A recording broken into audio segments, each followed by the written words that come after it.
The wedding with no price. The sun had barely risen when the news spread from house to house like sweet smoke.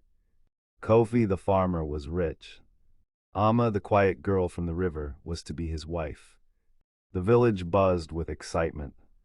Children ran through the streets shouting, "There will be a wedding, there will be a wedding."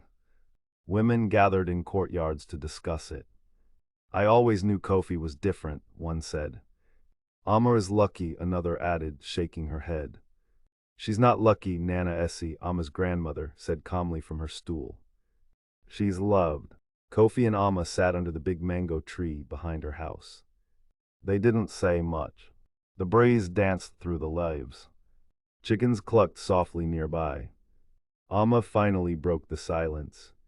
"Everyone is talking, they can't believe it's true." Kofi smiled. "Sometimes truth hides in plain sight." Amma looked at him. "But what if people say I only accepted you after I knew you were rich?" Kofi reached for her hand gently. "Let them say what they want, I know who you are. You treated me kindly when I was just a farmer with dusty feet. That's the only truth that matters." Amma nodded. "Then let's do this the right way." That evening, Kofi went to see Nana Essie. He knelt before her. "Mama," he said respectfully, "I wish to marry your granddaughter. But I want to do it your way. Not the city's way. Please tell me what the bride price is." Nana Essie laughed softly. Her voice was gentle but firm. "My son Amr is not for sale. Her value is not in coins or cows." She leaned closer. "The only bride price I ask is this: keep your word. Be kind to her and do not let your riches become louder than your heart." Kofi's eyes filled with tears. "You have my promise, Mama." The next day, Kofi gathered the elders and made an announcement. "There will be no golden wedding rings. No trucks filled with food, no long list of gifts.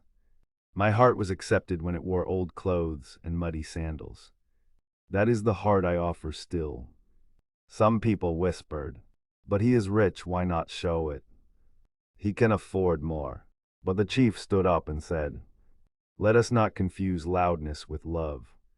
A quiet wedding built on truth is better than a noisy one built on pride." And with that, the village agreed.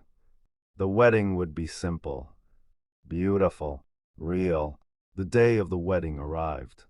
It was held in the open field where the crops were planted each year, where Kofi had worked as a poor man, sweating under the sun. Now the same field would witness his joy. The people gathered with drums and dancing. There were no